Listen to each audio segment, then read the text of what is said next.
Well, welcome back, folks. Looks like it's just us four today, but we'll make it worth our while. Welcome back, everyone.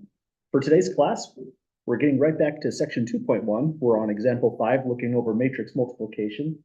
But any questions or comments at the moment?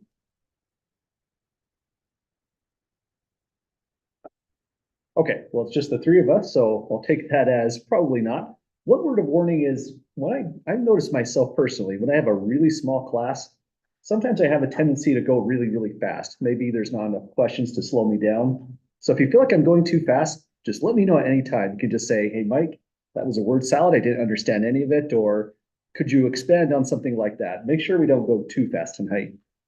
But we're now here in section 2.1, matrix operations. And we left off on last class discussing matrix multiplication. I feel like it'd be a good idea to just come back here to describe how all this works.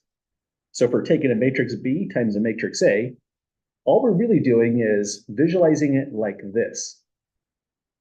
Let's use the redacted pen.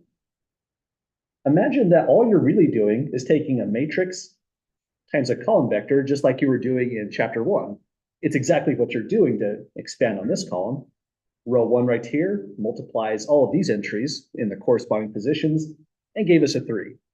For the 10, we took 4 by 2 for an 8. 0 here, minus, hang on, let me just take a look at this. We got an 8 here, a 0 here, yeah, I matched them up wrong, plus a 2 gave us a 10. I paired the 2 with the -3, that didn't make sense. And then likewise, we got 16, plus 3 for a 19, plus 7 for a 26. Then the only thing that made it new, once this pen catches up, there we go. The only thing that's new here is now there's a second column. But again, if you just train your eyes on focusing on the next thing you're building, this is literally just chapter 1 again. Take this, multiply by that column vector to generate out that results. So trying to look at just a bit instead of the entire thing all at once helps out quite a bit. So that was our tour of matrix multiplication. These are some of the odd cases in example 4. We'll come back to this a whole lot in chapter 6 when we describe the geometry of vector spaces. But for the moment, our observations with this was every time we generated out an entry in here on either column, it was really this kind of product. We're going to later call it inner products. This one was just for fun, the outer product. And now this is where matrix multiplication gets really, really weird. There's a lot of properties that we like whenever we're delving into anything new algebraically, whether it's the matrix addition, scalar multiplication. If it's matrix multiplication, though, here are some of the nice properties. This one's called associativity because you can associate either the last two factors in your product, multiply those out, then multiply by A, or you can just change it up and multiply your first two factors in the product, come back and multiply by C, and you get the same thing back. So associativity does work for matrix multiplication. That's helpful. Here we have a distributive law. It distributes from the left. And notice this was stated twice. It also distributes from the right. This really has to be stated 2 different times, unlike real numbers, where if you're working in the real number system, this is sufficient.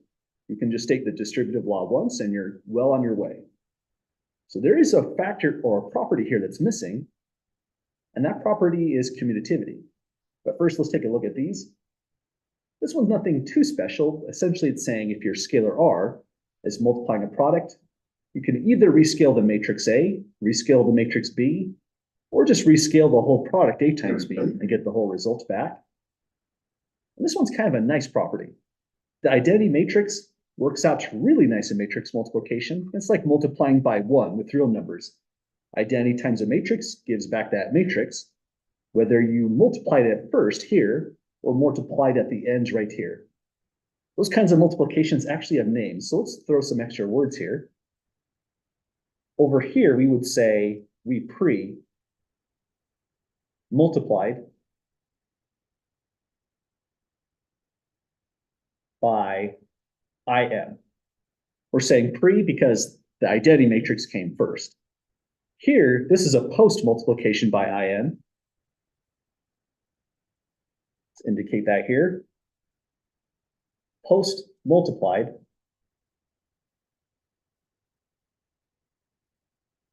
by the identity matrix IM. So post-multiplication, we call it that only because it's the last factor being multiplied. And in matrix multiplication, it does matter if you pre-multiply or post-multiply in general, because there's one big property that's missing on these lists. That's why we had to state these twice. That's why this was stated twice, in a pre-multiplication and in a post-multiplication. The thing that's missing is the commutative law. And sometimes things commute. If A times B equals B times A, sometimes that will work out, like up here, it did work out in property E.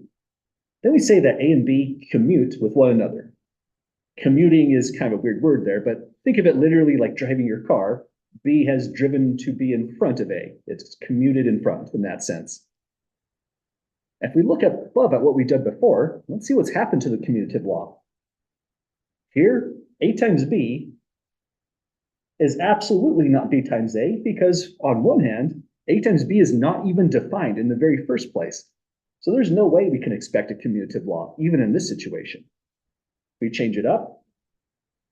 Definitely no commutative law at all here. A times B is absolutely not B times A, because on one hand, when we did this multiplication, we got an ordinary real number out. That was a scalar product or an inner product. This one gave us a 3x3 matrix out of nowhere, and so changing the order of multiplication had huge consequences. The next thought you might explore is what made all of these examples definitely not able to commute is that the size of the matrices were different. So we wonder if they were both 3x3, could they still commute? Turns out they can't. That's really weird. Matrix multiplication is damaged in the sense it's lost commutativity. So it says here, in general, matrix multiplication is non-commutative. When we say in general, that means this will not work for every single pair of matrices. Even if A and B are both 2x2 matrices, for example, we have to have specific conditions to allow that to work. Losing commutativity is just the tip of the iceberg. We have also lost cancellation laws. That's problematic because that's how we solve equations, essentially. Losing the cancellation law says if A times B is equal to A times C, well, what you'd want to do ordinarily is this. Cancel off the A, just divide by it and say B is C. But that doesn't work either. So that's kind of problematic. That's going to affect equation solving. And in my opinion, this is the worst. This is the one that hurts quite a bit. We lose the zero product property at the same time. I put down here a quick example to show how this impacts us. In algebra, if we're solving this equation, our whole go-to method is, well, you could use a quadratic formula, but that's working pretty hard. Instead, factor it like this. The first factor and the second factor are non-zero, and it's set equal to 0. So the zero product property says immediately, you can now set both factors equal to 0, and then just solve ordinarily. That doesn't work with matrix multiplication, so our equation solving gets a lot harder, losing all these different kinds of properties. But there is a workaround. The workaround is sometimes things do commute. Sometimes there is a cancellation law. What we need to find is when is a matrix invertible? How can we find the matrix inverse? Because those are the right matrices when everything here becomes back to normal. But this is so weird that, again, it's worth mentioning, this is probably the first time in your career as algebraist where something is missing from what you would expect to be true with algebra. Losing the commutative law is has lots of ramifications out of nowhere. Well, any questions, folks, about the warning here? Okay, so let's take a look at this in a little bit more detail. I mean, it's one thing to say you lost all these properties, but to really know we lost them, we have to see it. So here's our example 5, where we're going to show all those problems. Well, a couple of the bigger problems at least. So we have two just generic matrices, both of size 2x2. So A times B and B times A, they're both defined. It says here, use these two matrices as a counterexample to demonstrate matrix multiplication is non-commutative. In other words, we're just using these two matrices to show A times B is not B times A. That's also a good warm-up on matrix multiplication, so let's get started. So A times B, usually for me personally, I have to write these down. It's good to just look right at them as you calculate. if your eyes have to jump up and down the page, it suddenly becomes a little bit tougher to get through. So there's A and here's B, -3, 1, -3, 1. Because we're still learning matrix multiplication, I'll color code this one like we did on the other results. To build column 1, let me make this a little bit bigger. Okay, now we're ready to go. To build column 1, we're just going to use the entries from that column right there. So first, row 1 multiplies -3 to get -3, plus 3 times 1 for a +3. That would give us a 0 to start. Next, if you have a row of zeros, that's kind of nice. We'll get 0 times -3 plus 0 times 1. The whole result there is 0. So nothing too fancy.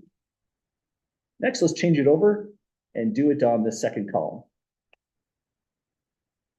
We're going to reuse the row 1, but now we're focusing on the green. So we'll get to -3, then +3 for a 0 here. Then the zeros will multiply through. It will be 0 plus 0, so 0 altogether. And finally, that's our result after running through these. So we had A times B resulting in 0. And notice how insane that looks from one point of view. For example, I'll delete this in a moment, but you could never write down 3 times 7 equals 0. That's impossible. You have to assume one or the other was 0 to start in order to make that equation true. But we just took two non-zero matrices, multiplied them together, and resulted in the zero matrix. This already demonstrates that the zero property has failed right here. Let's say it here. This shows the zero product property has failed.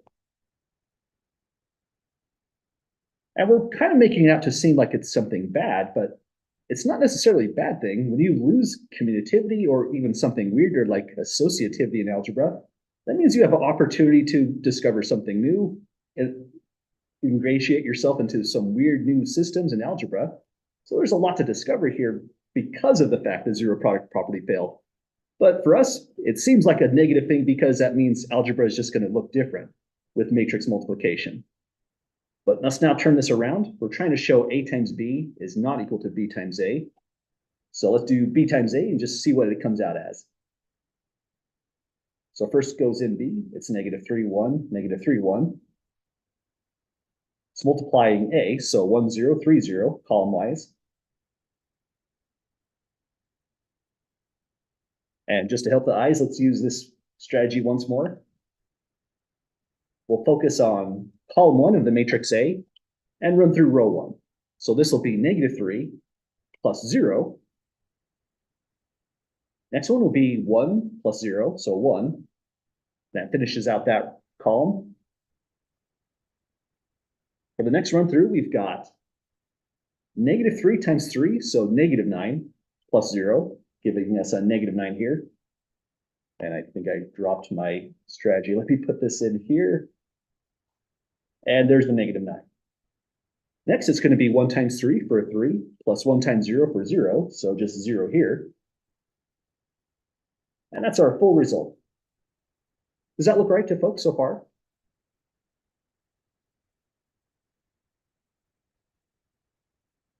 Okay. Oh, let me double check. Yeah, that one was a 3. Sorry, I don't know why I put in a 0 at the final result. The last value should be a 3 right here. Thanks for spotting that. Other questions or comments at the moment? Okay, well, taking a look at this, we satisfied our first objective. We showed the zero product property failed. But looking at A times B and B times A, they are absolutely not equal. Matrix equality would mean all of the entries have to be equal, and all the entries are different. This is as unequal as it can get in one weird sense. So we can now say A times B is not the same as B times A. And so matrix multiplication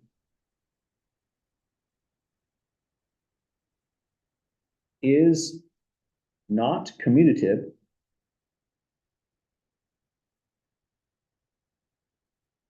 we have to say in general, because the right example, you might be able to make this work out. A times B will become B times A, but it's not commutative in general.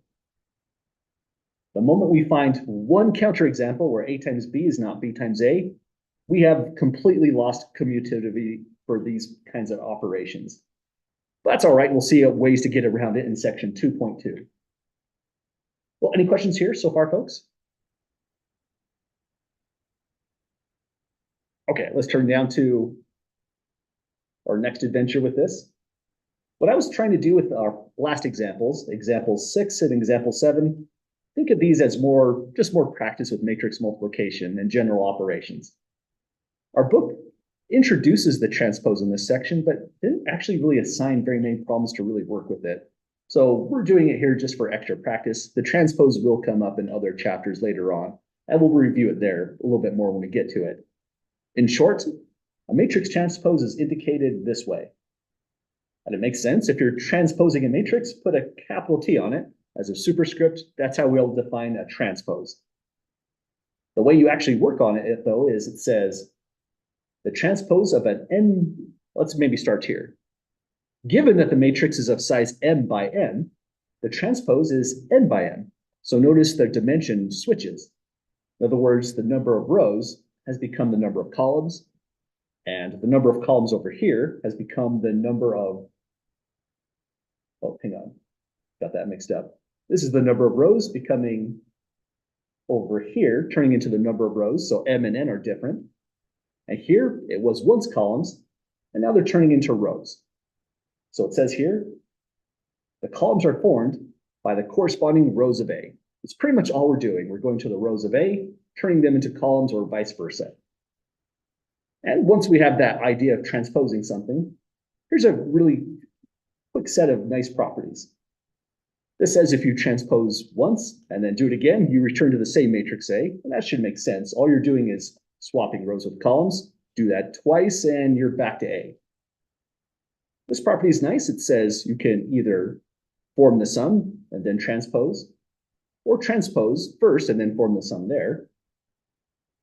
This property tells us that scalar multiplication is not affected by transposition.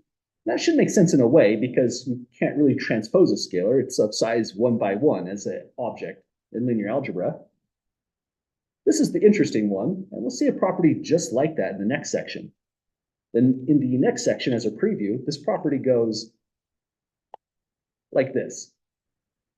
If you take A times B, and this is our new operation, we're going to try to find the matrix inverse. It turns out if for a matrix product, if A and B are both invertible, it turns into B inverse times A inverse. It's kind of interesting because it's in the reverse order, and same thing here. If you're going to do a matrix product and you want to transpose it, you can either do the multiplication first, or if you want to do the multiplication last, then it has to be in the reverse order in this way. But if you think about that, this property seems like it's just has to be true. Let me explain why. First, if you go right here where it says A times B, we know that the matrix A is of size m by n, and the matrix B is of size n by m. And this is what allowed the matrix multiplication to be even compatible. Now, looking over here where it's B transpose A transpose,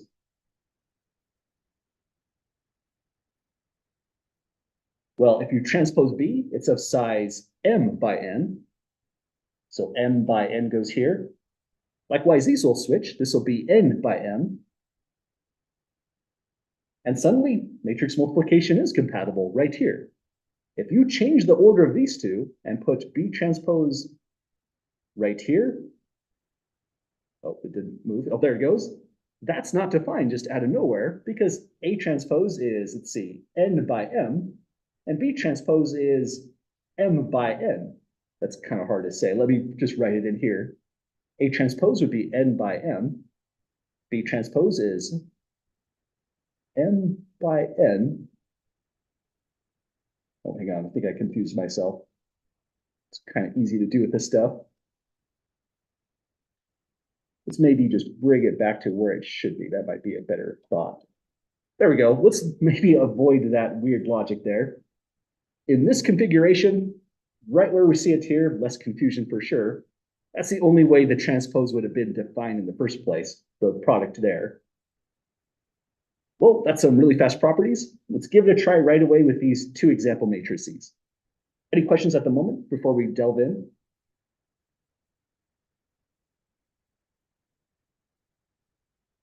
Okay, it says compute if possible all of these three different things separated by commas. We'll just go down the line and start with A times B. That part is just the extra practice for us. For A times B, let me put in 2, 6, negative 2, 1, 3, 4. The matrix B will go negative 2, 1, 1, 6. And if we look before we leap, we'll discover this is even compatible. Might have done that over here just to be safer instead of copying it all. But it looks like we should be all set because this is of size 3 by 2. This one is of size 2 by 2. The resulting product is going to be of size 3 by 2 using the outer dimensions. And it is defined since the inner dimensions match. So here's the 3 by 2 output. To get that column 1, we'll use negative 2, 1. And this one's not too bad. We'll have to generate 3 different entries, which makes sense because we have 3 different rows that multiply. Starting in row 1, we'll have negative 4 plus 1, so negative 3 here. Now it's negative 12 plus 3, so negative 30, or let me see again, negative 9 altogether. Finally, it's positive 4 plus 4 for a positive 8. So there's our column 1. Next for column 2.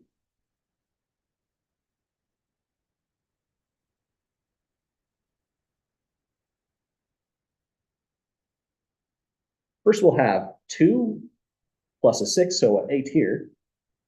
Let me use a different color for that. Then next, it's going to be 6 plus 18, so we're up to 24. These large numbers are making me nervous, but I think we're about there. Negative 2 plus 24 next will give us a 22. And we did it, folks. That's our A times B. Any questions on this one here, folks? Okay, next thing they ask us to do is, I'll highlight in yellow the one we're on currently. We want to do A-B transpose.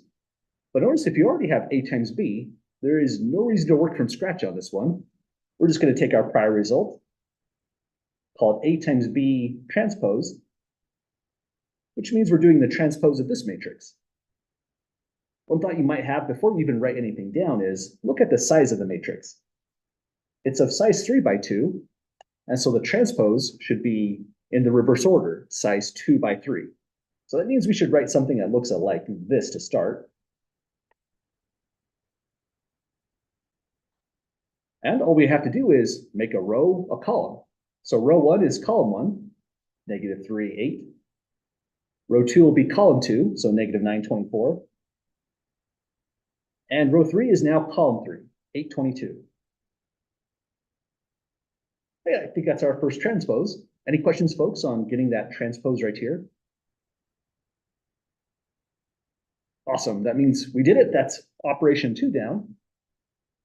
And last one is really nothing special. It's asking us to do B transpose times A transpose. If you say, hang on a minute, we've kind of done that, you're right. That's no different from A times B transpose right here. So all you really have to say now is this is also equal to B transpose times A transpose, and there really wasn't anything further to do on this problem. Last part was really just a reminder that you're staring at the answer right here through property D. Well, we did it, folks. That's our matrix multiplication and our transpose. Any questions so far? Okay. Well, we're nearly done getting through this algebraic type stuff before we go to matrix inverses. Let's do this last problem just for the sake of extra practice. This time we're doing a 3 by 3 times another 3 by 3 matrix. So no tricks here. This is automatically defined. And for fun, we'll try out this weird operation as well. So first thing to do is observe it's asking us to take A transpose times B. So first thing we have to do is transpose that matrix.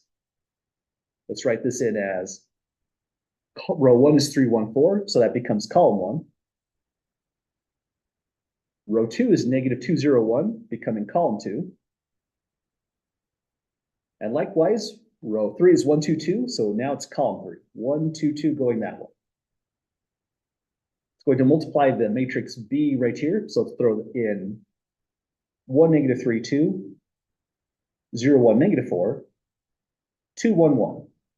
That one we didn't have to transpose unless a superscript T was printed right there, then we would have. Now it's all just down to multiplying all this out. And I don't have a lot of series of colors here. I'll just use yellow highlighting this time to show where we're at to the process we're about to take. So we're going to build out column 1. That means take row 1, multiply the entries in yellow in the corresponding order. That'll be 3 plus 6, so we're up to 9, plus 2 for an 11. Let me know if my numbers go sideways on us. Next is going to be 1 plus 0, so still out of 1, plus 4 for a 5. Next it's 4 minus a 3, so we're out of 1 for our running tally, plus 4 back up to 5. That's our column 1. That was so fun. We'll just rinse and repeat 2 more times. So now for column 2, it's always nice when you see zeros. That means we're really going to only involve this portion. Because every time we multiply through, 3, 1, 4 is going to hit that 0 and just get annihilated. So if you can see that as a pattern, it really will make computing a lot faster and more stable. We'll get less mistakes that way. So I'm ignoring the 3, but still, if that's the pattern, it would have multiplied that 0. It really starts right here. It's going to be negative 2 minus 4 for a negative 6. Next, we'll have 0 plus 0 again, and then a minus 8.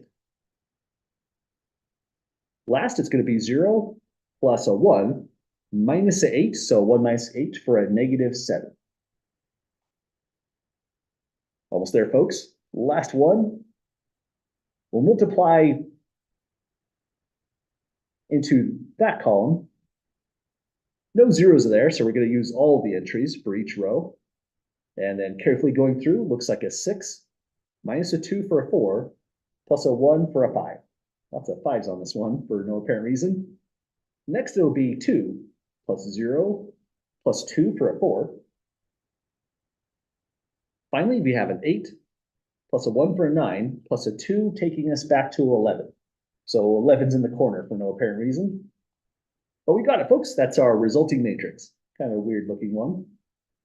Any questions on getting through those operations?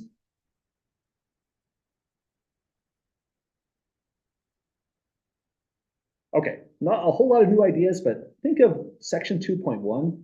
Really the biggest thing we're doing here is just getting our hands dirty, doing lots and lots of matrix operations, so that when we go into section 2.2, 2.3, this stuff should feel like it's not so bad. We've learned a good amount of it, and that'll make the new ideas a lot easier to learn. For our last operation, this one is combining scalar multiplication, matrix transpositions, and matrix addition as well. Also, we've got a random identity matrix in here, but think of this as just another weird linear combination in a certain sense. First thing we ought to do is, well, it asks us to double A and then transpose it. But notice we've already transposed A. It's right here. So 2A transpose is just going to be a matter of double all the entries, and that's as fast as we can get through that one. Let's take that route. Double all of these. There's no need to reinvent the wheel. And we'll get 6, 2, 8, negative 4, 0, 2, and then 2, 4, 4. So that takes care of 2A transpose. We'll do it again for this portion. So this is negative 3 times B transpose. What I'm going to put down here is just a plus, because one thing you definitely don't want to do in this kind of matrix algebra is take many steps, because then you're carrying that 3 by 3 matrix down with you. It's too much copying in a certain sense. So here's another strategy. Oh, it's not to scribble on there. Let me fix that. Here's the original matrix B, all left on its alone. Let's rescale it. I'm going to multiply row 1 by negative 3. But I'm also going to transpose it at the same time, which means, because of that transpose, this is also going to become column 1. So two things at once. Multiply the row by -3, turn it into a column. We'll get -3, 0 and -6. Then rinse and repeat. Multiply by -3, turn it into a column, gives us 9, -3, -3. And for the last one, this will give us a column of -6, +12, -3. So that takes care of this portion right here. All that we have to get through now is that. It just says I, and that's kind of weird. Sometimes we're used to seeing things like I2, I3 to tell us the size of the identity matrix. But if all you see is I, then we'll just read it from the context. We're assuming then that matrix multiplication, or excuse me, the matrix addition right here is defined. It has to be size 3 by 3 for this context. So go plus 1, 0, 0, 0, 1, 0, and 0, 0, 1. The last part of this question is really a couple things at once. We have to know what I represents. We have to be able to write it out as a matrix right here. So that's something that could come back on an exam setting as well. But now that we have all of this, we're just going to add up all of the entries. There's 9 of them in 3 different matrices in the corresponding order. Sometimes this can be a kind of a tricky step, as weird as that sounds, because, well, there is a lot of different entries to track through. But one thing you can focus on that does help is the identity matrix will only come into play when we're affecting the main diagonal, 6, 0, 4, -3, -3, -3. For all other entries, it's as if you're just adding 2 different matrices. So we'll pay attention to when we're on the main diagonal as we add these up. This one is on the main diagonal, so it's going to be 6 -3 plus 1. So that takes us to 4. I'll go row-wise. That seems sensible, I suppose. This one's off the main diagonal, so it's just -4 plus 9 for a 5. This is just a 2 minus 6 for a -4. And now down to row 2. This one is going to be 2 plus 0, so just a 2. This is on a main diagonal, so this is 0 minus 3 plus 1 for a -2. Now we're back to the off diagonal. This will be 4 plus 12 for a 16. Now for the last row, let's see. It'll be 8 minus 6. So we're at a 2. 2 minus 3 for a -1. Back to the main diagonal. This is going to be 4 minus 3 plus a 1. So that takes us down to up to a 2. And we did it, folks. That's the resulting matrix, provided every single arithmetic operation there is correct. If you count the number of operations there, it's quite a lot, actually. But any questions getting to that stage? Awesome. So this is our matrix multiplication. Questions that could come from this section that could be exam questions were really just about any one of these. But example 7, I would say it's about 2 questions altogether. I wouldn't give you one problem in a 20-problem exam that had like 5 different parts. That's kind of outrageous. Other things to watch out for is I might not do as much transpose because it's not in the homework just yet, but it'll be coming back shortly, later on in the chapters. There could be a question like this, but I'll try to be specific on what you're really doing. Show that that fails, in other words. Aside from that, there could be problems along these lines, just determining whether things are defined or undefined. And even further up in the notes, expect a problem like this one, maybe 1 or 2 parts, where you're just doing ordinary linear combinations, matrix additions, scalar multiplications. Those would be the typical problems from this section. Well, we're about ready to get to section 2.2. And again, it's a good idea to remind ourselves of the purpose of that section. The whole purpose of section 2.2 is when we lose all these properties and we still want to solve equations like we do, we have to find a workaround. And our workaround is going to be matrix inversion, or finding an inverse to a matrix. So let's give this all a try in section now 2.2.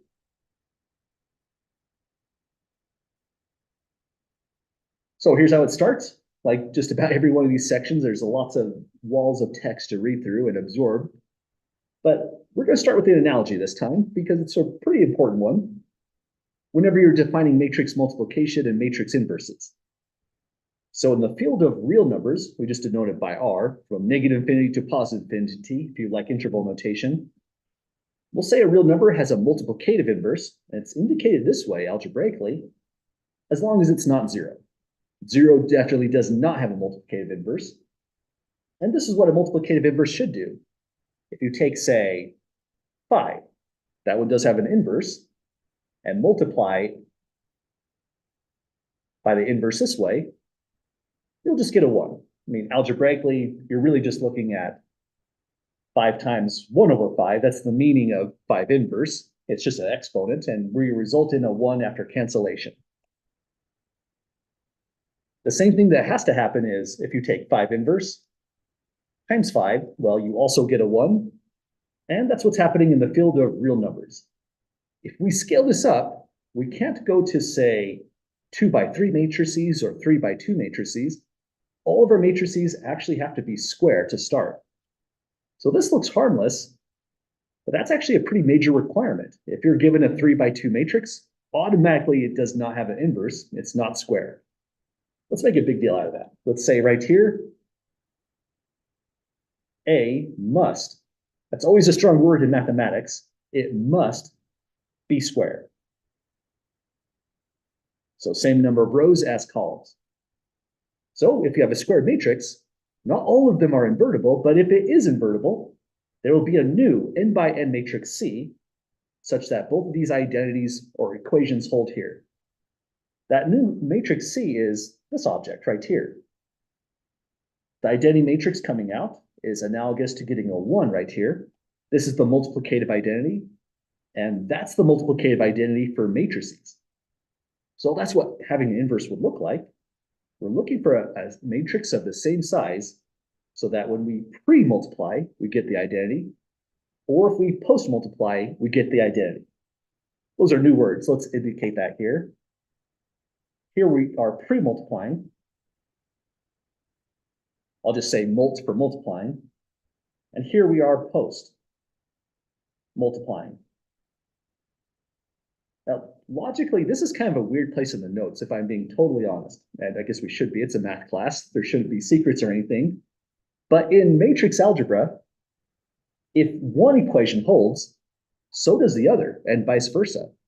But it happens to be that to prove that you only need to use one equation takes a lot of extra mathematics, and we won't actually have that stuff until we're in section 2.3. So our author, being the mathematician himself, doesn't want circular reasoning. So he insists that we both pre-multiply and post-multiply to verify we really have a matrix inverse.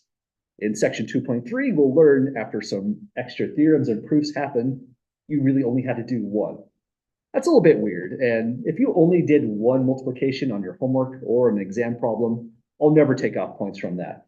I'll just assume you read ahead and you knew you only had to do one multiplication or the other to verify you have an inverse. Any questions about that so far? Okay, down below is just a reminder of what I is. Writing out as I makes sense because if everything is n by n, so is this one right here. If we need to be specific, if the context can't tell us the size of I, we'll write it as in, but this is how it will always look. If we need to be more specific, we can say that this has n rows, n columns, so it's an n by n matrix altogether. Well, the good news about matrix inversion, just like in the land of real numbers, the inverse of 5 is unique. There's only one number you can multiply by to get to a 1. Same down here. If you find a matrix inverse, that one is also unique. And we'll denote it this way. Because it's unique, it deserves a symbol. If we were inverting A, we'll just call it that, A inverse. So these properties here could be restated in the same exact way. And this is always an interesting word. If your matrix is not invertible, it's referred to as being a singular matrix. Our author doesn't use this terminology a whole lot, but it's worth highlighting, especially if you read out of other linear algebra texts. Some people just love to say singular versus non-singular. If a matrix is invertible, we'll call it non-singular. So the idea with singular is a word in mathematics that says something that is strange or pathological or to some degree kind of unique in its own way. So singular matrix is, in a very real sense, unusual. That's what's being meant when we say singular in this context. It's unusual in the sense that if I took out all the entries here and you just gave me 4 numbers completely at random, any 4 numbers you like, more often than not, well, overwhelmingly more often, your matrix is going to have an inverse. We'll have a non-singular matrix. You have to work at it, design it just right to make it become singular, meaning no inverse at all. Well, that's the work through all the terminology at the moment. Any questions, folks, about the terms so far? Not terms and conditions, but the vocabulary rather. So I have a question.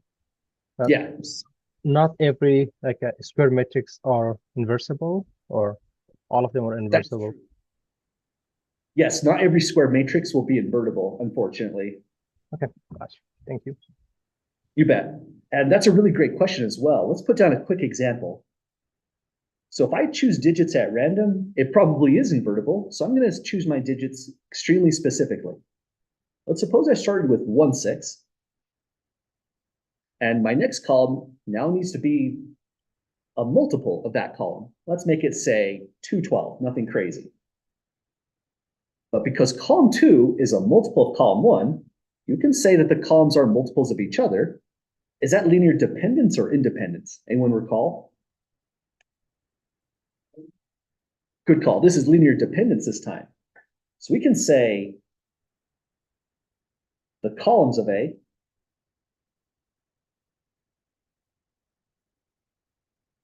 are linearly dependent.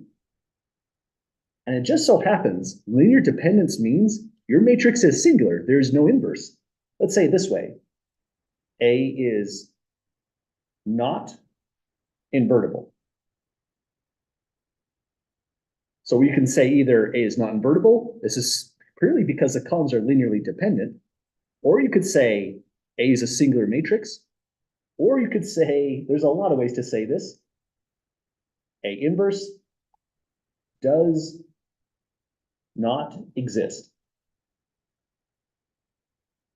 Let me put this in parentheses just to say that's a different way to say really the same thing. Our author might use all 3 depending on the problem, but singular matrix he doesn't say as often, I've found.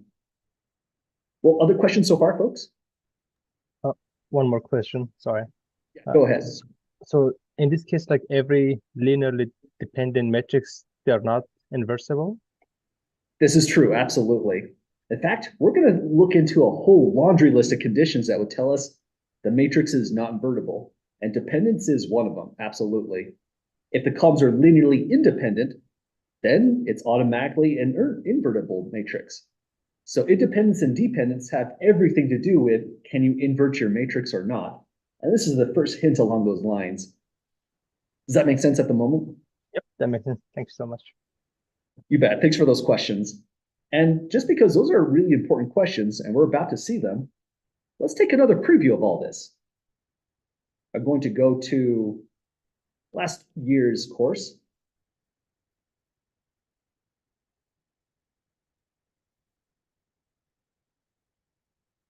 And in last year's course, there's one set of notes that are pretty interesting, I'd say. We took a preview of them the other day.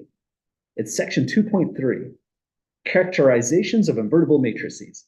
In mathematics, a characterization theorem means you're looking for all the ways you can possibly say a matrix could be invertible. And here they are. For just a preview, we'll say a square matrix is invertible. These are all statements that are either simultaneously true or simultaneously false. So being not invertible would mean, let's see down here, this is false. The columns form a linearly dependent set. If it was invertible, it must have been independent, which means we can conflate that with having only trivial solution, having pivots, being rho equivalent to the n by n identity matrix. All a whole bunch of stuff is now logically equivalent to whether your matrix was invertible or non-invertible. And independence is a big key in that, or a big step in that direction. We're going to find in these notes that the determinant is also a helpful little thing there. but it's a brand new function that we have to define and start working with. We'll see it in chapter 2, and we'll work with it in chapter 3 a whole lot more. Well, other questions or comments so far, folks? Okay, example 1 is kind of a weird example. We are given a matrix A. We're not told to find an inverse. We're just told to show that this is the inverse. So let's verify that. And pretty much this is what the verification would look like. Either on this equation here or in this equation, we have to pre-multiply by a supposed inverse and post-multiply and show we get the identity matrix. So let's give this a try. I made a comment, and this works in your homework and on exams for full credit. You really only have to show one, but I'll show both just for the sake of practice and completeness as well. So first thing we have to do is just take A. We're told A inverse exists and is equal to that, so it's appropriate to call it A inverse at this point. Let's color code it though, just so we know which one we're looking at. So here's A times A inverse. Writing it out, we have 1, 6, and give me one moment. I'm realizing we probably need another page on this. Okay, we have 1, 6, 3, 7 is multiplying negative 7 elevenths, 6 elevenths, 3 elevenths, and negative 1 11th. Kind of an annoying matrix, but that's all right. We'll deal with it. This time, let's use arrows just to indicate where we're working. I'm building column 1, which means I'm using column 1 of A inverse and all the rows. So to start off, these are fractions here, so let me know if my numbers go crazy. It'll be negative 7 elevenths plus 18 elevenths. That means we'll have 11 elevenths, which does give us a 1 after reduction. Then do it again. Here to here is negative 42 elevenths plus 42 elevenths here to here. That would give us a 0. And we're all set. Now we'll just move our arrows over. But notice the moment I got something other than a 1 here, like a 5 or a 2, and the moment you get something other than a 0 here, anything different than 0, we're not on the right track. If A inverse really existed, it has to be 1, 0 here, because we're trying to get the identity matrix, which means we should get this as a result. Maybe not as big, just the first corner right here. So that's what we're gunning for to tell us we're on the right track. So let's do it again. 1 is multiplying 3 elevenths, so we have 3 elevenths plus negative 3 elevenths. That's good for us. That means we have a 0. We're still on the right track. Lastly, this is 18 elevenths minus 7 elevenths, so 11 elevenths. We're back to a 1 right there. So that's the identity matrix. And we can put a check because we are really just doing a check that that's the right inverse. So we're in good shape here. Now let's turn it around and verify A inverse times A really works out. If you took this extra step, think of this as it's just extra practice. So A inverse is negative 7 elevenths, 6 elevenths, 3 elevenths, and negative 1 11th. Next, we're multiplying A, and so A was 1, 6, 3, 7.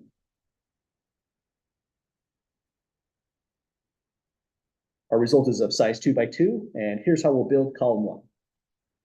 To start off, we have negative 7 elevenths plus 18 elevenths. That's just starting to sound like deja vu, right? That's 11 elevenths, giving us exactly 1. Now we have 6 elevenths minus 6 elevenths for a 0, telling us we're on the right track.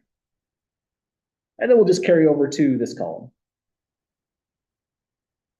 So same row. This one's going to be negative 21 elevenths. This will be positive 21 elevenths, so they balance to 0. Finally, here to here is 18 elevenths minus 7 elevenths. We've seen that a lot. That gives us just a 1. This results in the identity matrix again. And so we can say, therefore, A inverse really is equal to negative 7 elevenths, 6 elevenths, 3 elevenths, and negative 1 11th, because we verified when we post-multiply and when we pre-multiply both times we get the identity matrix. So that is really the right inverse. But notice what this doesn't show us how to do. This is sometimes kind of frustrating with mathematics. We have a nice definition that tells us all about inverses, and we can use that definition to check if we have one, but there is no information there to tell you how to find the actual inverse. We got to look at new information to make that happen. Any questions at the moment, folks? I had a question. Yeah, go ahead. So in this case, so the inverse matrix, so the commute will work on all of them? Yes, that is correct. If you have a matrix times its inverse, it always commutes with its inverse. That's a good concept to connect here. Absolutely. Let's put that in. That's a great addition here. If A is invertible, it will commute with its inverse. So in other words, A times A inverse must be A inverse times A, and they're equivalent to the identity matrix all at the same time. Other questions or comments about that?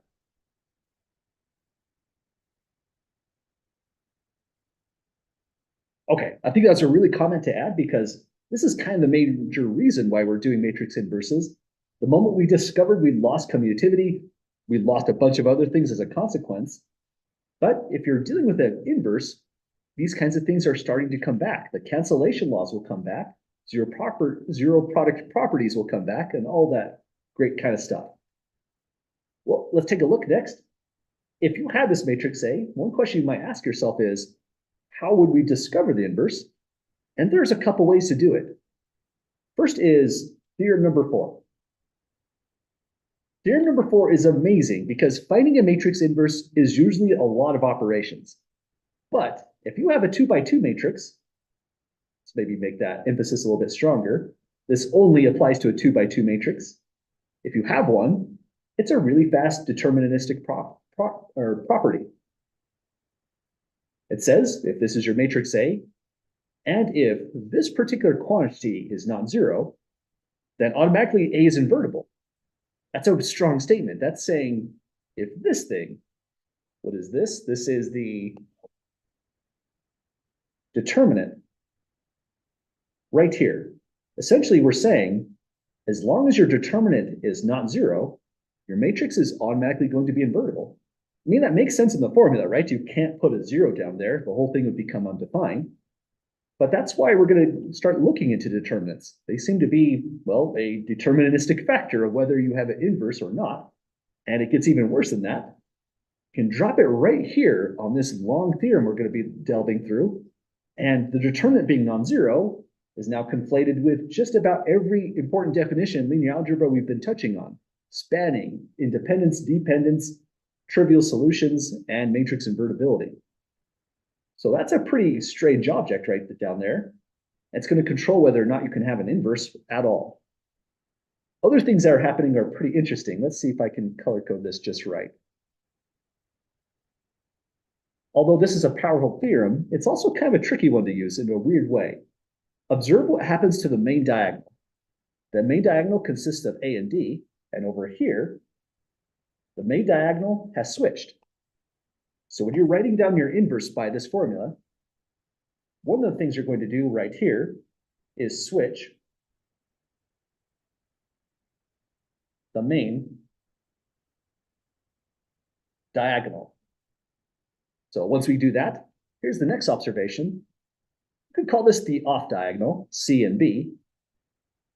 And notice we negate the off diagonal. Let's write that in just to be specific. It's one thing to see it, but a whole other thing to say it. So let's write it down. That helps for absorbing this material. We also negate the off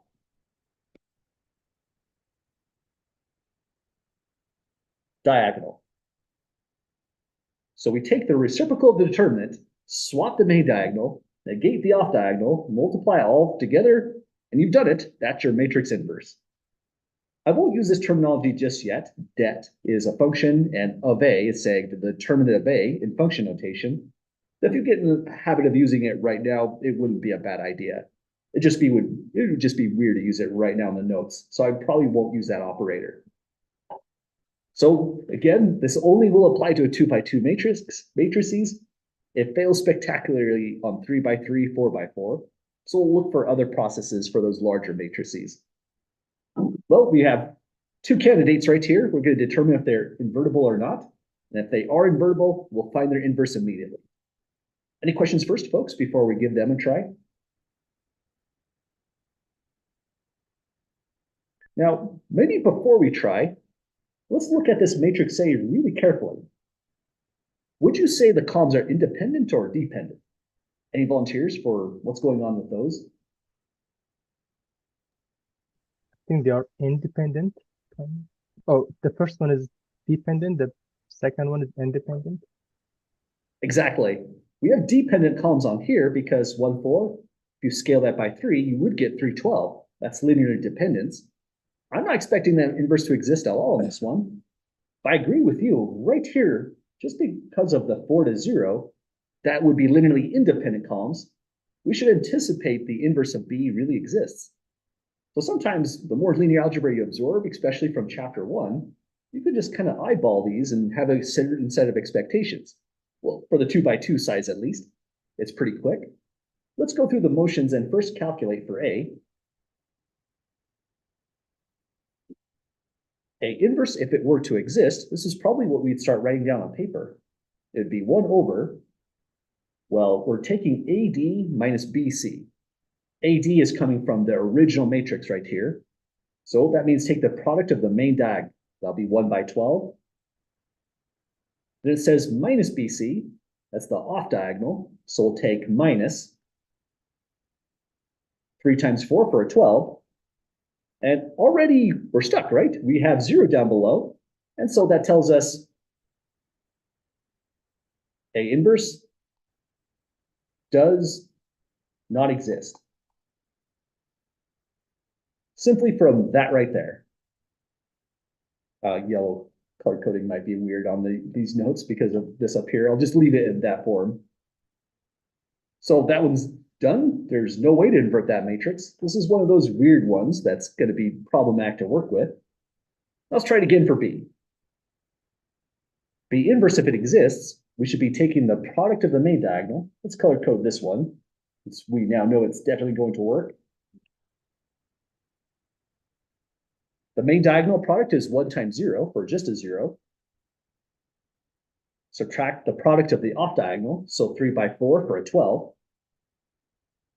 Because we're not dividing by 0, automatically we now know B inverse must exist. So that means we're going to put on the next stage. We have to swap the main diagonal. So if it went 1, 0, and now goes 0, 1.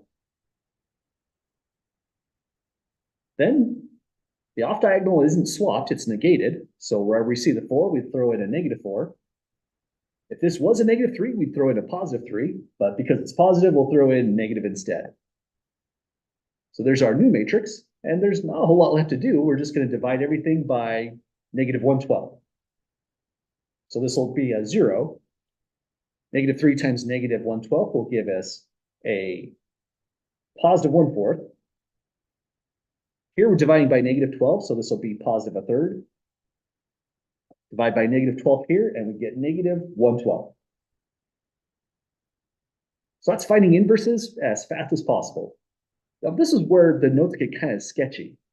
Theorem 4 is fantastic, but it doesn't work for 2x2 matrices. However, what does work is this right, hang on, we're getting there. This one right here. This will tell us how to find the inverse for any size matrix, 2x2, 3x3, and 4x4. But now the danger here is you can use this for a 2x2 matrix. It will work, it works just fine, but it's a lot of extra steps as compared to doing just this. So theorem 4 always has value. It's a fast process, but it's specific to 2x2. It's always something to always keep at the ready, however. Any questions at all, folks, on getting through these? Okay, well, we've got about 15 minutes. I don't think we're going to finish all of these notes. So what I'll be doing on the Moodle website is in section 2.2 right here, I'm going to bump the due date to be the Tuesday of the very next week. So we'll just make sure there's always a 1 week turnaround. And now let's go off to other interesting information. Now that we have a matrix inverse, at least the 2x2 size, we can start doing a little bit of algebra. And this is a pretty good opportunity to do so. Theorem 5 says, if A is an invertible matrix, its square, then for every vector B in Rn, this equation will have a unique solution. It's just a foregone conclusion. And in fact, that's the unique solution right there. X would just be equal to A inverse times B. Now, when it says prove theorem 5, this could be a potential exam question, but if it's an exam question like this and you're told to prove something, usually it's where you're just going to follow your nose. It's nothing too major. It says this equation has a unique solution, so the proof is going to start by just taking that matrix equation, AX equals B. We're solving this equation for X, so now you can visualize it as, by analogy, when you're doing something like this back in the day. 3x plus 4 equals 1, for example, or maybe even different. Let's say the better analogy is we're doing something along the lines of 3x equals 1. The 3 is like the matrix, x is x for unknown, 1 is the right-hand side for b. And what we would do here is, this looks funny, but it works. We would pre-multiply by the inverse, the multiplicative inverse of 3. So 3 inverse times 3 times x would be 3 inverse times 1. That's exactly what we're going to do over here. And it was optional if we want to pre-multiply. Here, it is not. If we post-multiplied, this is what it would have looked like. I'm going to delete this in a moment. We go AX equals B, and we post-multiply it by A inverse. Post means A is inverse is on the right. We have to match whatever we do on the left-hand side, we must also do on the right-hand side, no matter what. If we are post-multiplying by A inverse, we also do it there. But then here's the problem. B is of size 1 by n, or we got that backwards. Let me try again. It would have n rows, 1 column, and A is an n by n matrix. This isn't even defined, so we are completely prevented in this problem from post-multiplication. Actually, let's leave this up. This is a good thing to leave here with a comment. We cannot post-multiply by A inverse. So if that doesn't work, that's okay. We'll come over here and multiply like how we did here in purple. We pre-multiply. We're told A is invertible, so we're just going to take an A inverse right here. It'll multiply A times X. Now, pre-multiply again means multiply to the left of B, so it has to be A inverse times B. And that's okay because A inverse is n by n, and B is n by 1. This right here is actually defined. And it's also defined right here, so we're in business. Next step we could take is, well, there's an associativity property. We can just associate that A inverse with A, multiplied by X, to get A inverse times B. But now here is the major punchline. What should go right here? After you multiply A inverse by A, what is the result of that product?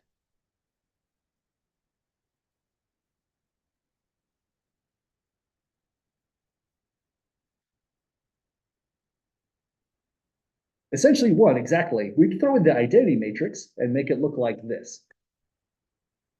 So the whole reason we like the A inverse is right here, this turns into an identity matrix. Now times X equals A inverse times B. Now, the identity matrix is special. We said the identity matrix times any other matrix results in that matrix. Let's see if we could take a peek at that idea. No, we didn't put that here. That was in the last section. But one extra property that the identity matrix has is this.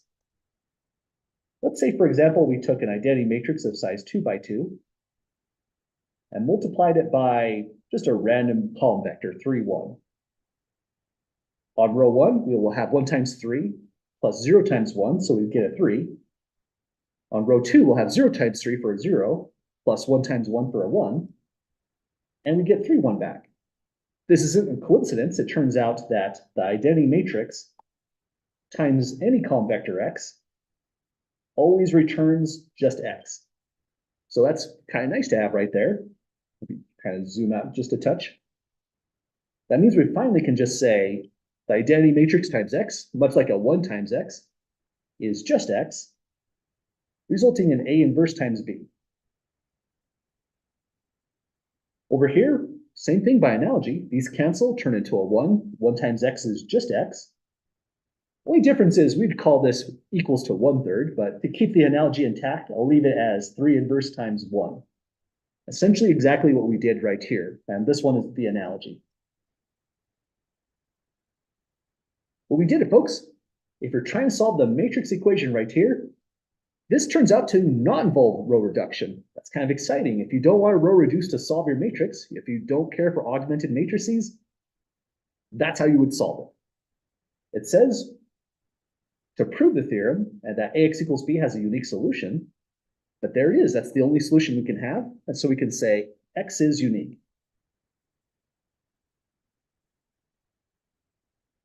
I would say the bigger takeaway from all this is less that fact that we're proving a theorem, but one of the things we'll do in the homework is get an equation, use matrix methods to solve it. And so this was a preview of that. We'll see more examples of it as well in the notes. So solving equations is a little bit weird. The major thing to always worry about is the order you multiply is suddenly fundamental to these things because matrices are not guaranteed to commute in general. And they cannot commute here at all. They wouldn't have even been defined. Well, any questions at all, folks, on getting through this one? Okay, what I want to do next is redo the whole theorem as what it would look like in a homework problem. This is what it would look like as an example. Call that example 2. I think I forgot to actually number these correctly. I think we're up to example 6 on this one. And this one looks just like one of your homework questions is going to look like. I put this emphasis right here in yellow because there are rare times in this course where you're told to solve something, but the solution isn't actually what's interesting. It's the method. So I'll always try to give extra emphasis if I ever do this on an exam. If I want you to use A inverse on an exam, I'll make sure that's written in. So the whole question is about knowing how to do this. Without using that method, we could use potentially quite a bit of credit on a question like that one. Well, this is how it'll go.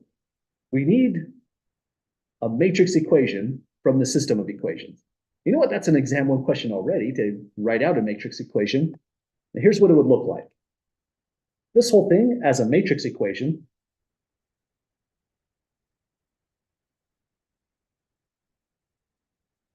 becomes, for column 1, pull coefficients for 1, 4. Column 2, coefficients are 3, 1. There's an x1 and x2, but we put that in as a column vector multiplying. The right-hand side goes 0, 1. And there we have it, folks. That's our matrix equation. For the right-hand side B, that's the 0, 1 right here. For the matrix A, that's this right here.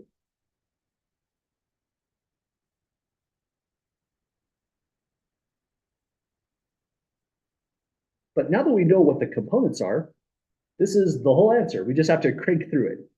Really, there's a sequence of steps, though. We need to invert A. Let's double check if it's invertible. To get from here to here, you multiply by 3. So the fact that this is not a 12 means the columns are linearly independent. It's automatically invertible. We're in good shape. So let's write out A inverse. It's going to start with 1 over the determinant. The determinant is a product of the main diagonal, so 1 times 1, minus product of the off diagonal, so 4 times 3. So 1 minus 12, that's kind of deja vu. Next, we switch the main diagonal. That's kind of a confusing step for these notes because they're both 1, 1, but this one has been switched to here, and this one has been switched to down here. So we definitely did it. We're in good shape.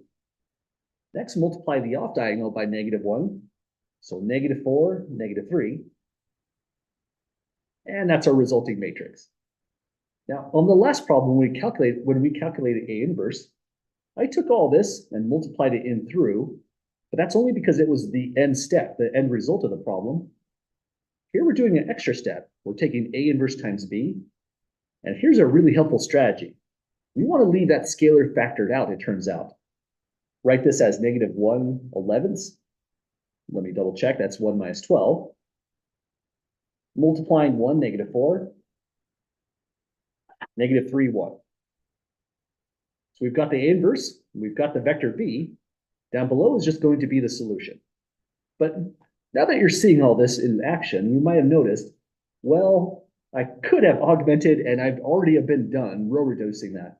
You're right. This method of solving using a matrix inverse is not necessarily going to always be the most efficient, and it gets worse as A gets bigger and bigger. But this is just an interesting algebraic property about matrix inverses in helping us solve equations. So here's our end answer. X is going to be equal to -1/11 times the matrix 1, -4, -3, 1. Then it's multiplied by the right-hand sides, B as a vector, 0, 1. And that's a pretty fast multiplication. Notice because of that 0 right there, all of these things are not going to come into play. It's going to be 1 times 0, so it's gone. Then minus or plus -3 times 1 for a -3. Next, it'll be -4 times 0 plus 1 times 1 for a 1. And I forgot one little thing. Let me see if I can squeeze it in there. Let me just make these equalities a little bit skinnier. And this is the thing I forgot to throw in there. -1/11. Forgetting the scalar is not a bad idea. So the strategy breaks down if we forget to write it in. So there it is. Next, we're going to take, oh, hang on. I wrote this in a kind of a crazy way.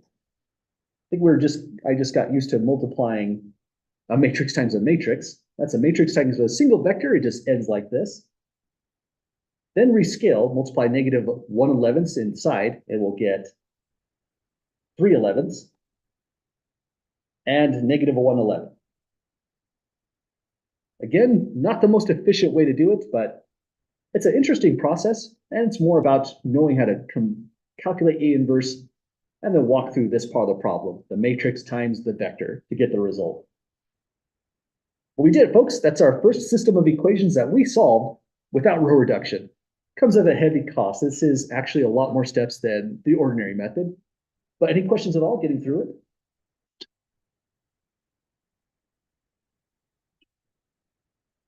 Okay, this will probably be a good stopping point for us then.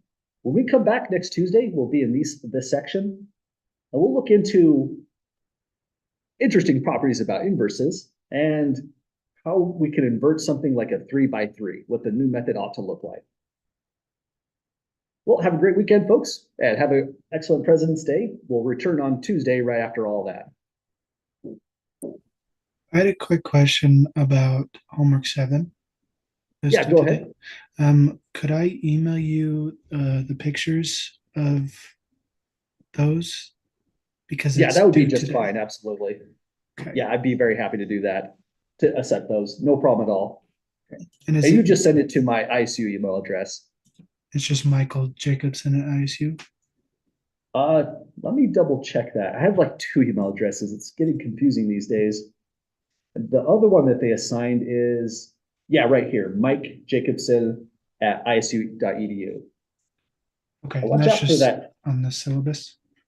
Yeah, exactly.